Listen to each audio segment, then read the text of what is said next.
আসসালামু আলাইকুম।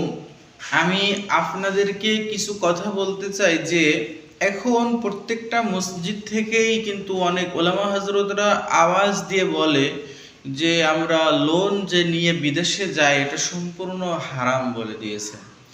তা আমি চিন্তা ভাবনা করে দেখলাম যে আজকে শতকরা 95% মানুষই দেখা যায়, ধরেন 90% মানুষই দেখা যায় ব্যাংক থেকে লোন নেয়।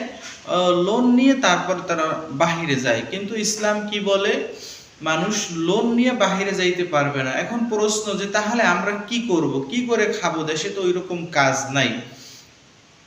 এবার আমরা আসি যে আল্লাহ রাব্বুল আলামিন বলেছেন যে সুদকে হারাম করে দিয়েছেন, ব্যবসাকে হালাল করে দিয়েছেন।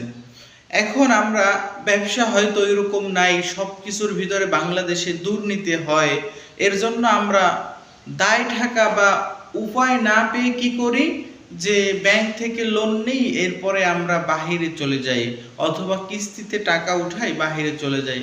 অথচ ইসলাম এটা সম্পূর্ণ নাজায়েজ বলে দিয়েছেন। এটা আমরা যতই আমরা চেষ্টা করি যে আমি বিপদে ছিলাম, ক্ষতিগ্রস্ত হইতেছিলাম, তাই এর জন্য আমি কি বাহিরে গেছি, কিন্তু একটা হযরত আহমদুল্লাহ সাহেব বলছেন, এই ক্ষেত্রে একটা বিষয় আমি উল্লেখ করতে চাই, তার মুখের কথাই। সে বলছে যদি যান চলে যাওয়ার মতো পরিস্থিতি হয়, যে এখন যদি আমি লোনটা না নেই আমি মারা যাব, এই সম্ভাবনা আমি মারা যাব, ওই ক্ষেত্রে বলছে যে সে লোনটা নিয়ে এরপরে সে কাজ করতে পারবে, কিন্তু আল্লাহর কাছে তওবা করতে থাকতে হবে, ওইটা পরিশোধ করার চেষ্টা করতে হবে। কিন্তু তার শর্ত হয়েছে যে সে যদি লোনটা না নেয় তাহলে সে মারা যাইতে পারে, এই শর্তে ওই লোনটা তার জন্য জায়েজ হবে। এবার আমরা আসি, এখন আমরা এই হালাল ভাবে বাহিরে কিভাবে যাব। আমি দীর্ঘদিন একটা বিষয় আলোচনা করতে চাই যে আমাদের বাংলাদেশে আপনি যে কোনো দেশে যাবেন, অন্য দেশে আমার পার্শ্ববর্তী রাষ্ট্র যে ভারত, ওই ভারত রাষ্ট্রটায় আপনার আমাদের থেকে 1/3 টাকা লাগে যে কোনো রাষ্ট্রে যাওয়ার জন্য।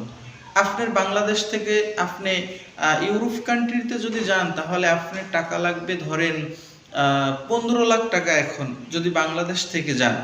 আর যদি ওই দেশ থেকে যান তাহলে আপনার দেখা যায় 6-7 লাখ টাকা, এই 5-6 লাখ টাকার ভিতরে আপনার মোটামুটি সব গুছ হয়ে যায়।